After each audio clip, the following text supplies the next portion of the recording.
So the first question says, Acharya Ji Pranam, says Ramana Maharishi, the vasanas must be eliminated before jnana dawns. One must be like Janaka for jnana to dawn. One must be ready to sacrifice everything for the truth. Complete renunciation is the index of fitness.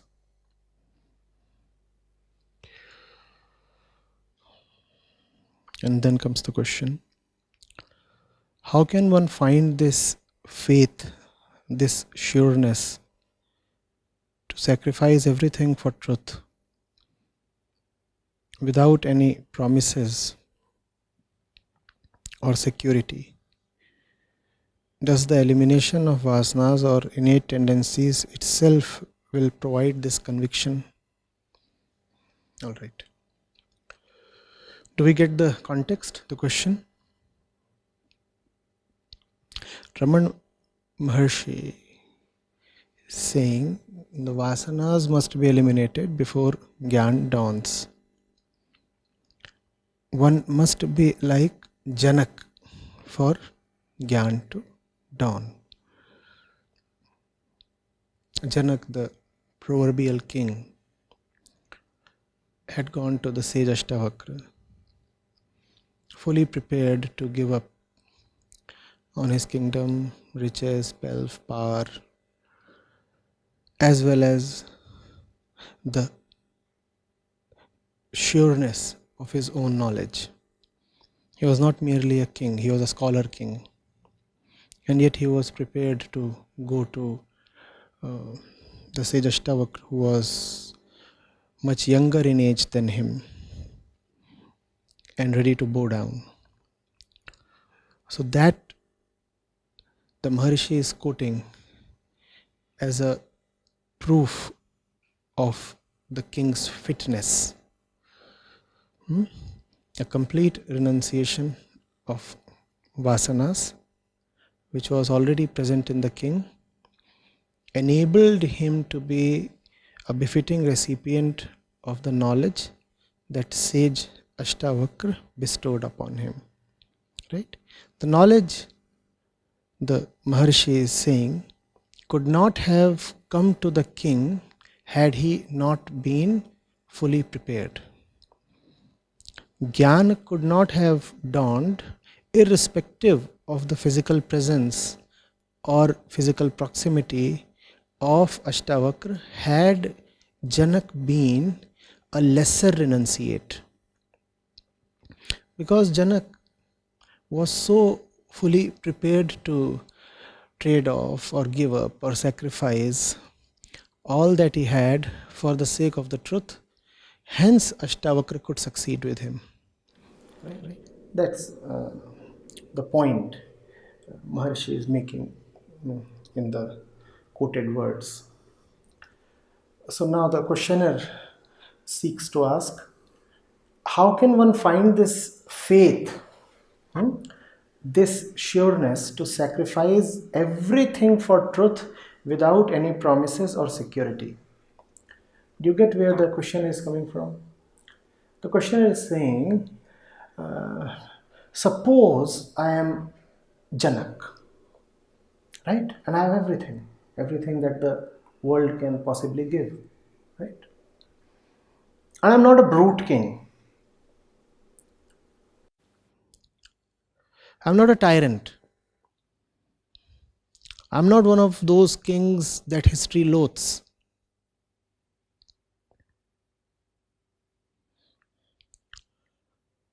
I'm someone who's going to be remembered with reverence and fondness. That's the sort of king I am. Even my enemies look up to me. And there is hardly a scholar in my kingdom who considers me king not merely because of my political authority, but much more so because of my scholarliness or academic authority. That's the kind of king I am. I am Janaka. Right? Now, how do I then make the decision to stake it all? And stake for what? Bet it away in the hope of what? There is nothing concrete, nothing tangible. There is hardly a promise being made. So, how does one find this faith, this sureness to sacrifice everything for truth without any promises or security? The problem statement is, I have something and what I have is tangible. It can be seen, felt, owned and possessed. It is available to me whenever I desire it. It is at my service. I can have a certain conviction about its presence and utility and belongingness to me. Now the scriptures tell me, oh, it's worthless, give it up. Something else is probably more valuable. But that something else does not offer me any security. That something else does not promise me anything at all. How do I give up something that is so obviously and truthfully mine in terms of tangibility? How do I give it up? You don't need, please understand, an alternate or more lucrative set of promises. Aren't you already fed up of promises? Please.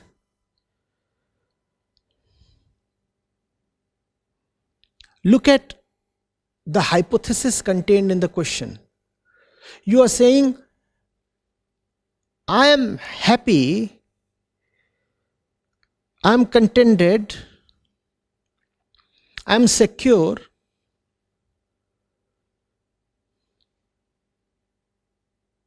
and I am satisfied that the promises being made to me have been kept and are being kept.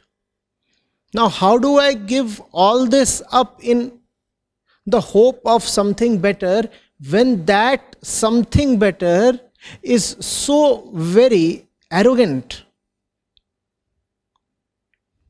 that it doesn't even care to promise me anything?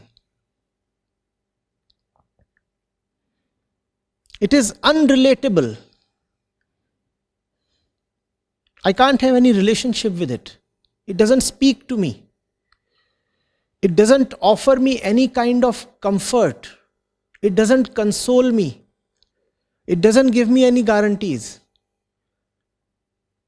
And in contrast, what I have is fully guaranteed. Don't I own it?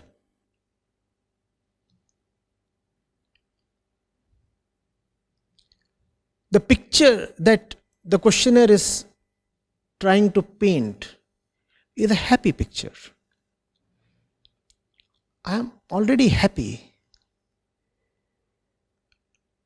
And the one who is offering me a new bargain must then offer me a bigger happiness.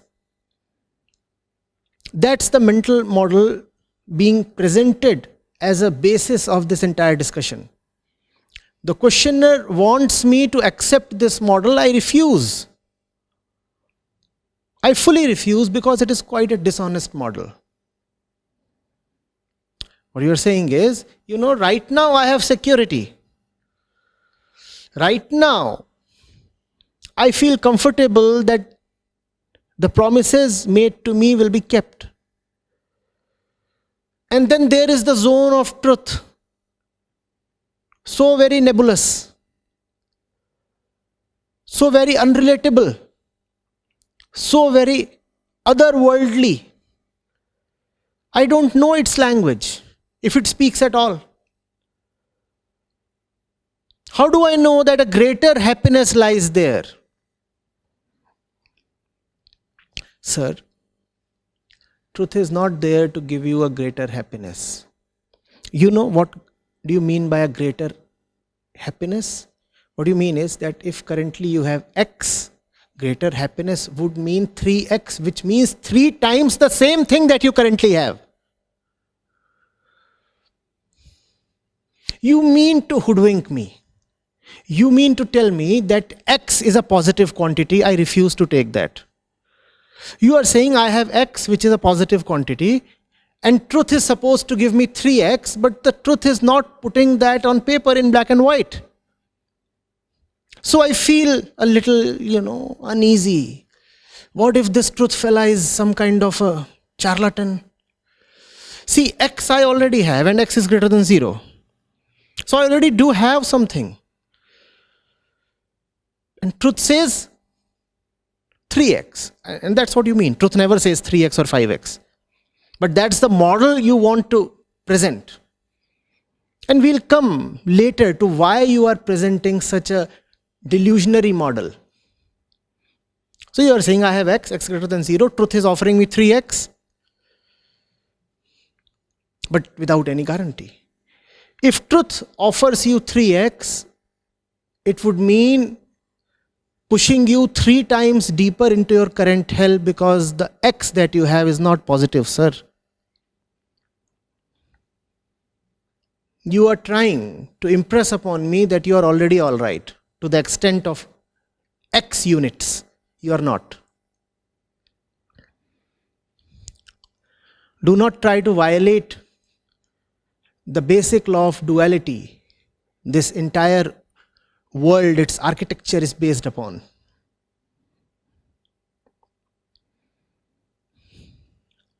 There is nothing called a happy human being.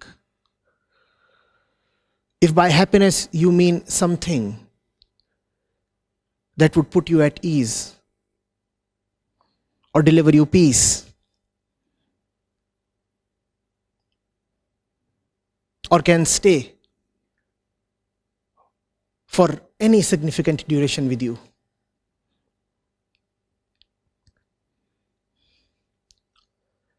Yes, we are in a particular state. If you want to call it X, then X is a deeply negative state, and that's the state of every born being.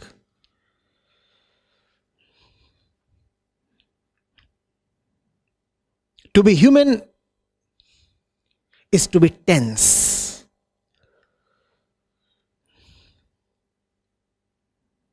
To be human is to be worried. To be human is to look for comfort. To be human is to look for happiness. To be human is to look for security. Why would you look for these if you are all right? Don't you see that your current state is not something you can boast of?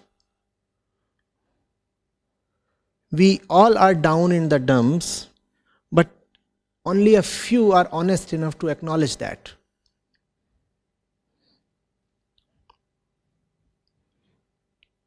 If X is what represents your mental state, X is negative. If X is negative, what is 3X?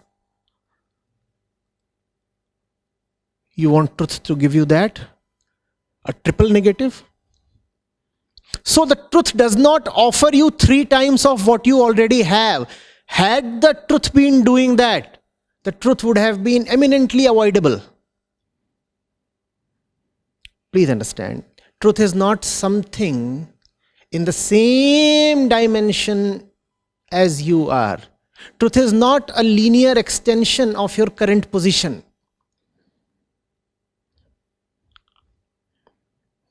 Do not take truth or God as some kind of an inflated version of your current self.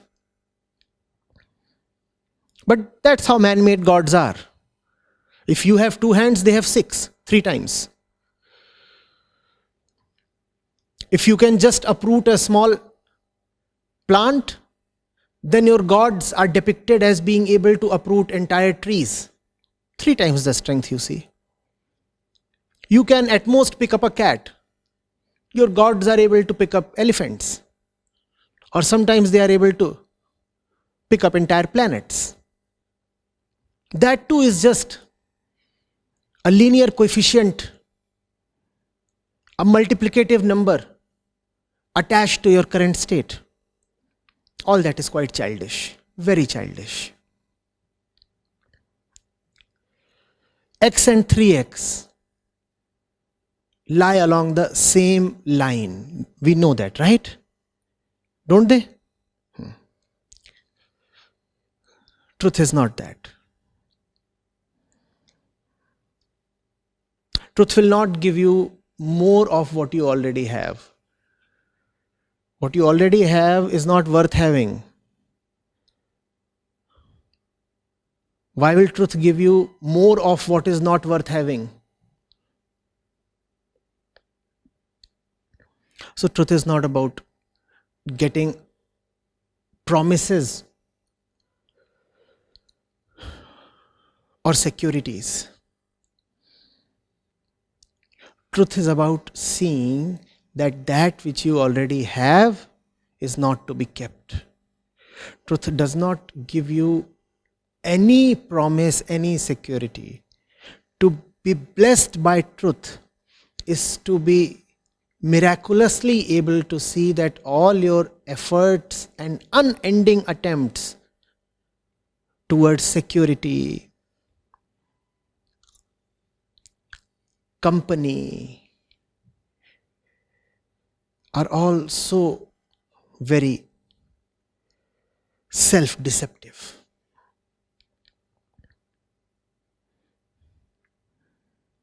Do you get the clear difference, please? Your mental model is, I already have somebody with me. To reach the truth is to have Mr. T as the company. What I currently have as company is just Mr. A. And A is all right, Look at me. It's not that I keep very foul company. So if A is with me, obviously A is to be all right. So it's not that I'm particularly unhappy with A. A is a fine fella. But then, all the scriptures and all the Maharishis, they keep on saying that Mr. T is absolutely awesome. So probably self-inquiry or sadhana or spiritual practice mean that I'll be able to substitute Mr. A with Mr. T. And Mr. T, I'm being told by the scriptures, is pretty fabulous. It's not that way. Truth does not offer you a bigger or better substitute, not 3x, compared to the x that you already have. To be blessed by the truth is to see that you have experimented with not merely A, but with B, C, D, E, F, everything. And you have failed, utterly failed. Why are you making another attempt? To be blessed by the truth does not mean that now you will get better company. To be blessed by the truth is to become free of the need, the psychotic, neurotic, compulsive need to have company. Do you get the difference? Our mental model says, if I am with the truth, I'll have Mr. T as the companion. That's rubbish. To be blessed by the truth is to not need a companion. That's the difference. But we want to be rooted in our current egoistic state. We say, obviously, company is what I need. Advancement is what I need. Call it company, call it ownership, call it possessions, call it whatever you have, If I move into spirituality, maybe I'll have more of what I already have. Maybe I'll have something better than what I already have. But the compulsive tendency to have is thought of as indispensable. Right now I have something. If I become spiritual, I'll have something better. But the tendency to have, that is never thought of as a burden. That is never scrutinized. That is never taken as dispensable or negotiable. The objects that you have, you are prepared to change them, but not your tendency to have objects. So much so that the truth too becomes an object for you. And just as the previous objects in your life had offered you some security, some promises, now you want security and promises from truth as well. And if you don't get those promises, you say, of what use is this truth? I think it is not true at all. He's some kind of a fraudster. He's not offering me anything, no promises. Far better than this truth was my earlier condition. At least A and B made some promises and kept about 2% of them. Okay, I'll be generous, 3.5%.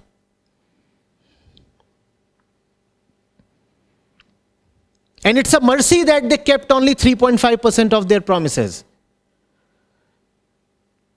What has destroyed you is not 96.5%, but the 3.5% promises kept. It's a great relief that none of those fools had the wherewithal to keep the remaining 96.5%. Just the 3.5% was enough to bring you down to your destroyed condition. Look at your face. This face comes not from promises unkept, but from promises kept. Darling, I'll never leave you. The fellow was able to keep this promise to the extent of 3.5%. And see what that kept promise has made of you. But now you want truth that will be able to, extend the extent of delivery of promise. Some kind of a service level agreement you want. The previous contractor gave me 3.5. Can you at least give me 6?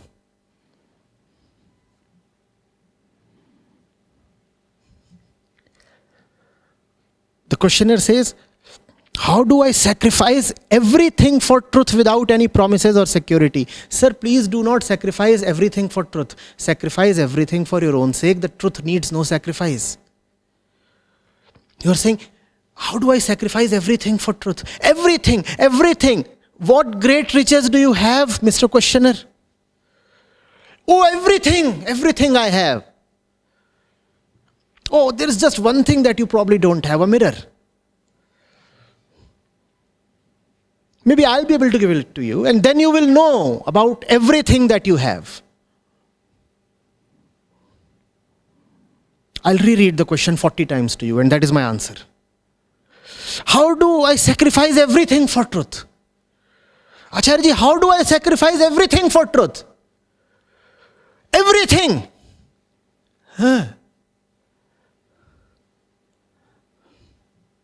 What everything? What do you have?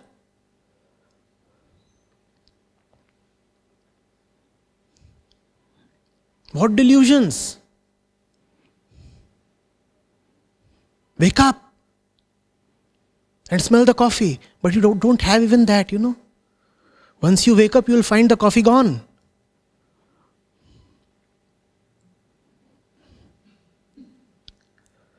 How do I sacrifice everything? Oh, everything. On one hand, you say, how do I sacrifice everything?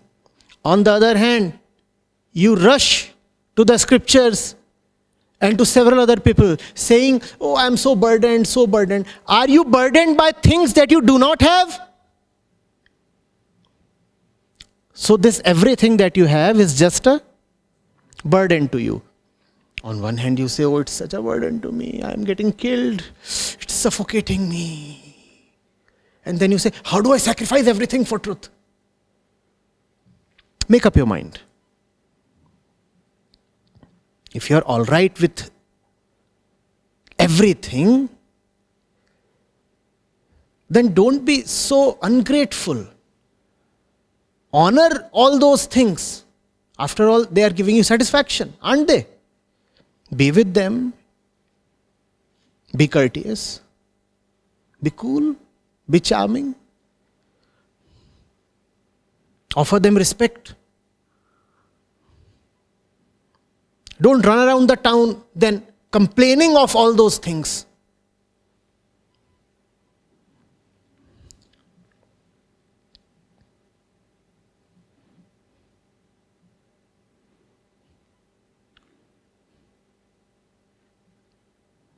Acharya ji, there is this tumor in my arm. There is this tumor in my arm. It's killing me. Can't tolerate it. Can't live, can't eat, can't sleep. All right, let me remove it. No, I love it. Wait.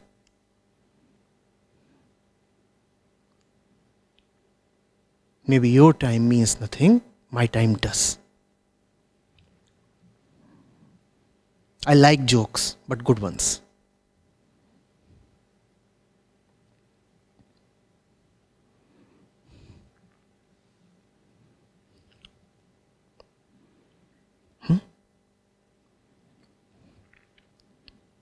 How do I sacrifice everything for truth without any promises or security? What security have all these things given to you so far? Are you secure? Don't you see security is a life-sucking mirage? There is nothing called security in life. There is only the cessation of the ignorant search for security. That is called realization. Nobody ever achieved security.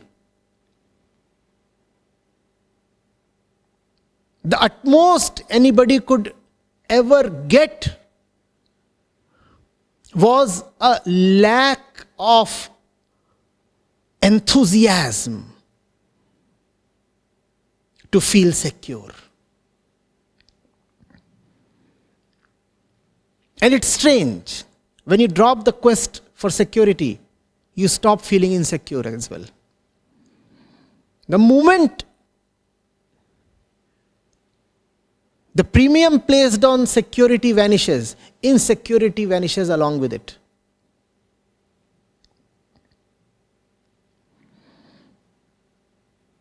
You have never had any security. You do not know what security is. All we have is a temptation, an imagination. Probably a day will come when I'll feel secure. In the word security is contained your personal utopia. A hazy notion. What you mean to say is, this is how it would be one fantastic day. I'll feel secure. As long as the I exists, it cannot feel secure. There is nothing called security. At the same time, the existence of I is the existence of the search for security. Truth does not give anybody security. Truth makes no promises. To be in the truth is to just be free of this childish insistence on security. And once you stop insisting on security, then you can live. Then you can live because you are no more there. Then you can live because you are dead.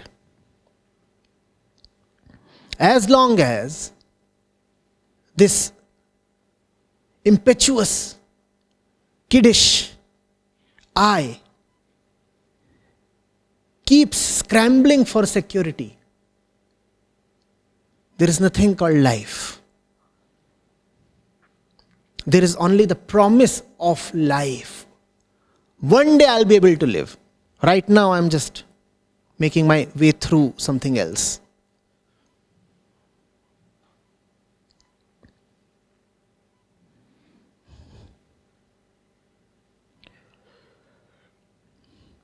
Are you getting it?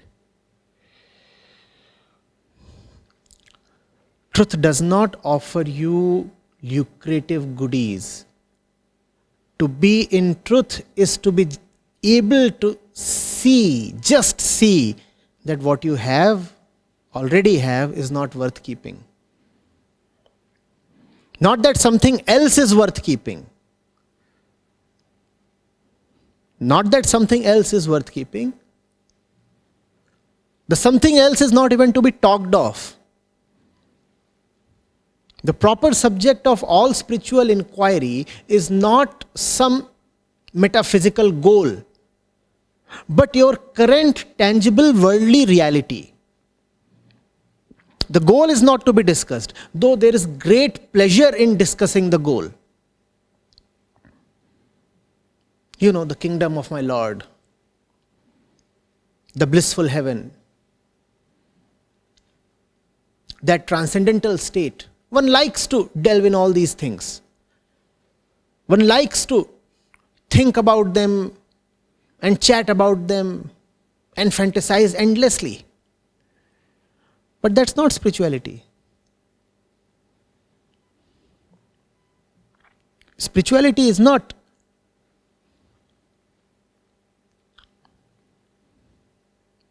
childish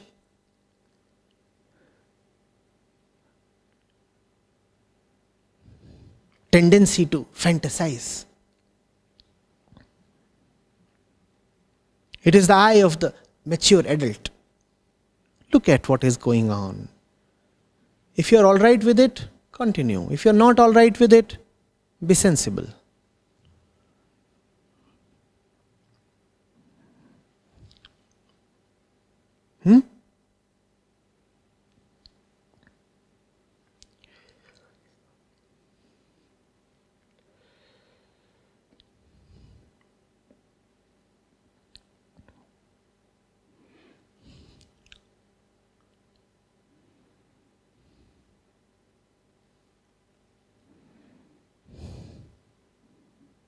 Did Janaka tell Ashtavakra that I am already the owner of a kingdom, and if you want to speak to me, then you'll have to promise me a bigger and richer kingdom? Is that how Janaka went about getting educated and ordained? Janaka goes to Ashtavakra and says, I have nothing. Not in empty courtesy, not as a social formality, but actually. Janaka is someone who is not merely realizing, but is also acknowledging that he has nothing. And then Ashtavakra can speak to him. Only then.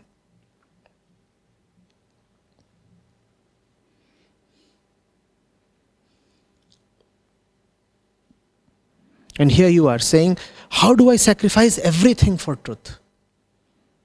As long as you feel that you have everything, why do you need the truth?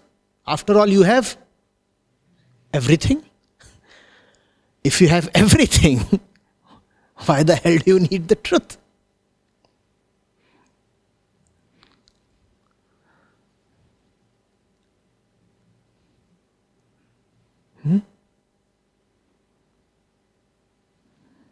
Be humble, be real. Either say, I have nothing, or say, I have a few things, but they are worse than having nothing.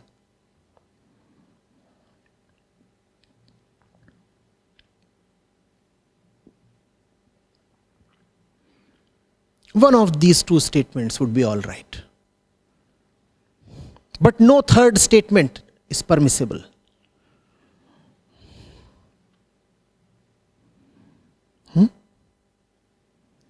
Either you say, I know nothing, or you say, I do know a few things, but all that knowledge is just a burden on the head. Instead you say, I have everything, or I have at least a lot. Now offer me some deal on the table. Otherwise, how do I give it up?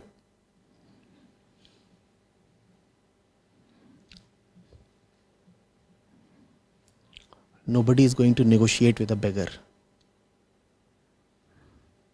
It would be a very pretentious beggar who moves around with some kind of an draft agreement on stamp paper. All you can do is beg. Please pray. Do not try to negotiate. The one who has nothing does not negotiate.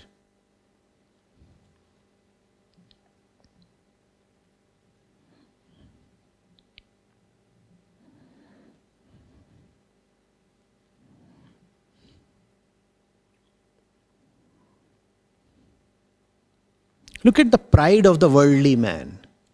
He would stand before the truth and say, all right, what is it that you are offering? No, I'll keep my cards close to my chest. Once you disclose your terms, then I'll decide whether or not to take.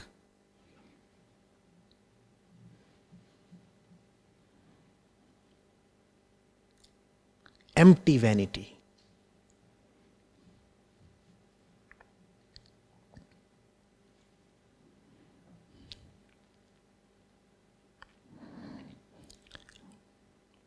The questioner proceeds, does the elimination of vasanas or innate tendencies itself will provide the conviction? This entire question is the vasana. There is no other vasana. Vasana means two things: that in which you reside and that which resides in you.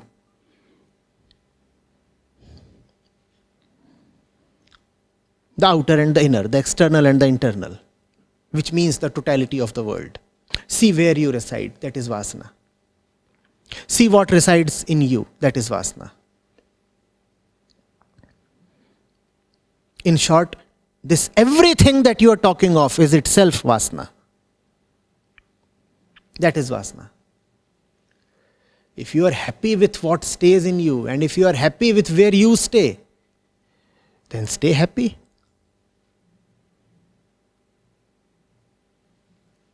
Happy.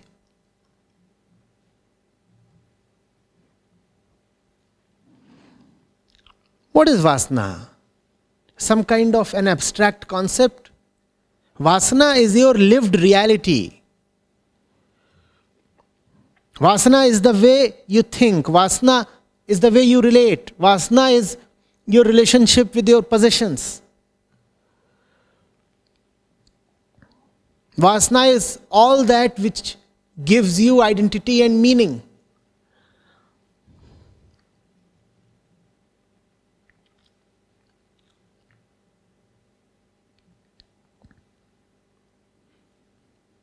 And you don't have to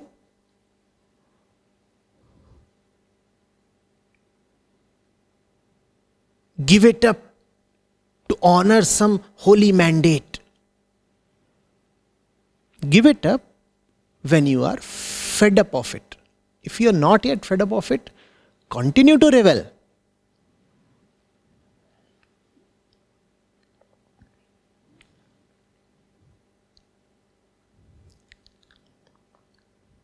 My annoyance is People believe as if enlightenment is compulsory. It is not. You have all freedom to roll about and do whatever you want to do.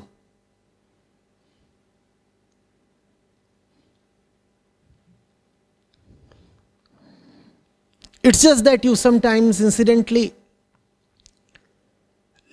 land upon some books or other forms of communication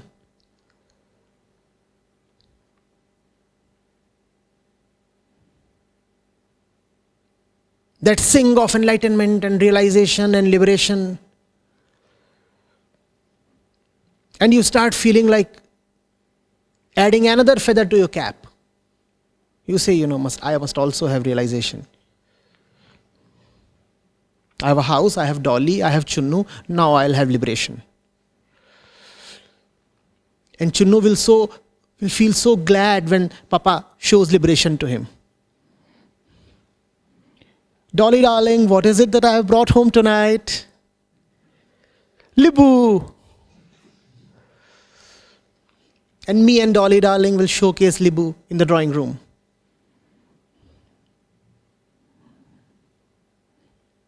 Is it necessary to be liberated? No. Why do you needlessly waste your time? Keep doing what you want to do.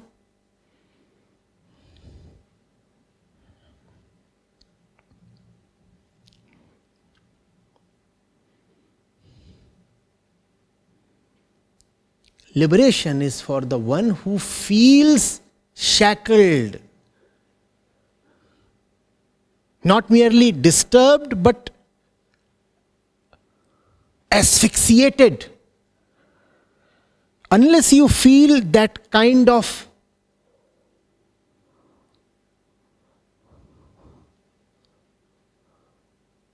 a nerve-wrenching sense of captivity, why do you even talk of liberation? Does the cow talk of liberation? Why do you talk of liberation then? Does the dog or the deer or the peacock or the pig talk of liberation? Then why is it so fashionable among human beings to talk of liberation? It is not everybody's cup of tea, obviously. Not because the cup is expensive or the tea is elusive, but because both your hands are quite busy cupping other stuff.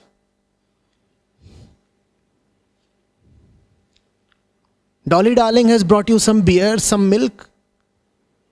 You are cupping all that. Liberation is a cup of tea. Available on the table, but not mandatory. Enjoy your beer. Sip your milk.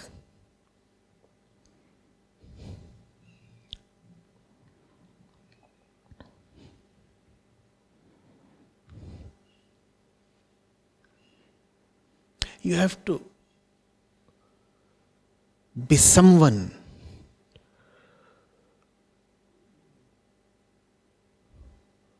who has first of all seen total defeat. And that does not mean that you are a loser. That merely means that you are not dumb. You have some intelligence. If you have some intelligence, then you can never proclaim yourself a winner. To know that one has been defeated, one does not need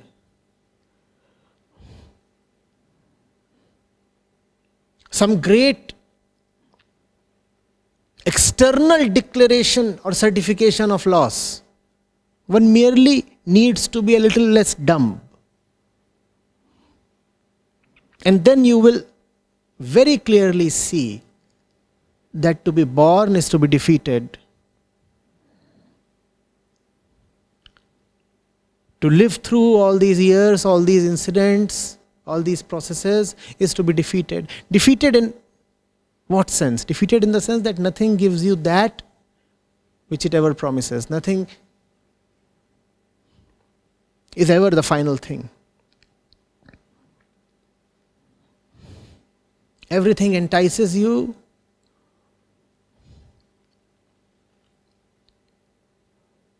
only to leave you thirsty, thirstier than before,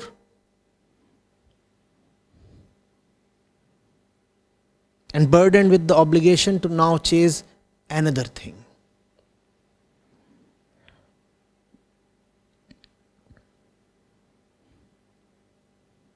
That is the defeat I am talking of, not some melodramatic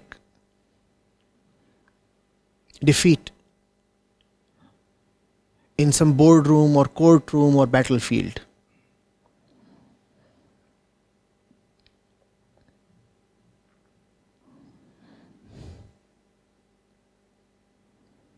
Are you getting it? And if you are sharp enough and honest enough to see that, then you don't go to the truth with conditions. Then you don't say, I'll come to you if you can give me a better life. Then you say, the life that I have is not worth having.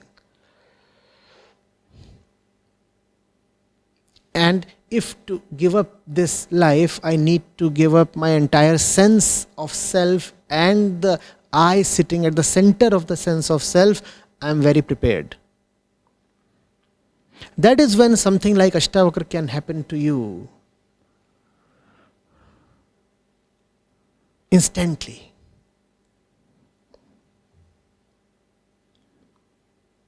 That's the fitness that Maharishi is talking of.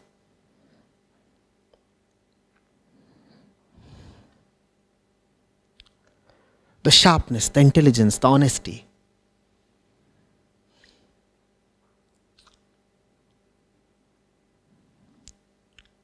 Spirituality or liberation is not for fools who keep sticking to hope and keep trying one thing after the other, or one relationship after the other, one job after the other, one man after the other. It's a persuasion of the highest order, reserved for the select few. It's always been that way. And given how man is, it's going to remain that way. Our biological constitution does not allow for any kind of spirituality or transcendental truth. Our biological constitution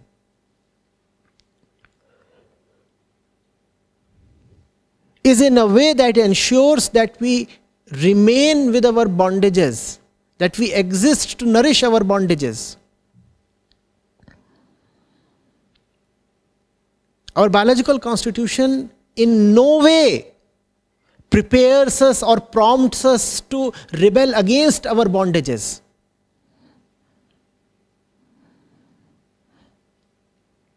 And we are biologically constituted. So it's going to be always a rare happening that somebody would be able to walk against his biology.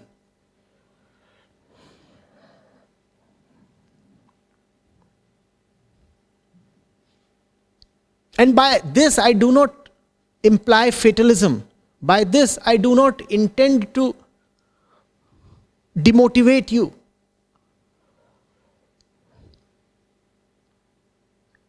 I just need to bear to you the qualifying conditions.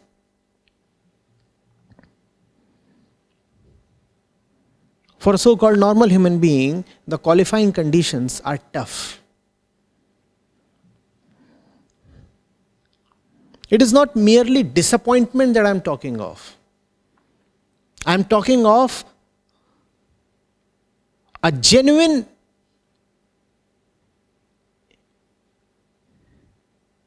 appraisal of one's situation. And that is not disappointment. Disappointment involves some kind of attachment, even if residual attachment. Disappointment involves a little bit of passion. I'm talking of an intelligent and dispassionate assessment of how life has been and how life is.